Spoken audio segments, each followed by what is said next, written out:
ওরে দলন্ধ দল কানা, আগে দলের পূজা ছাড়ো।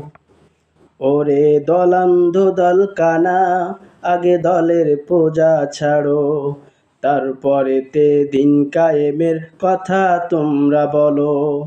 তারপরেতে দিন কায়েমের কথা তোমরা বলো। পাক কালামের বাণী হলো রবের দিকে ডাকা। দলের নামে জনতাকে দিচ্ছ কেন ধোঁকা? পাক কালামের বাণী হলো রবের দিকে ডাকা। দলের নামে জনতাকে দিচ্ছ কেন ধোঁকা? শুধু তোমার দলের কর্মসূচি ওটাই কি ইসলাম? এমন চিন্তা ভাবনা হলো ধোঁকাবাজির নাম। কোরআন সুন্নাহ জেনে বুঝে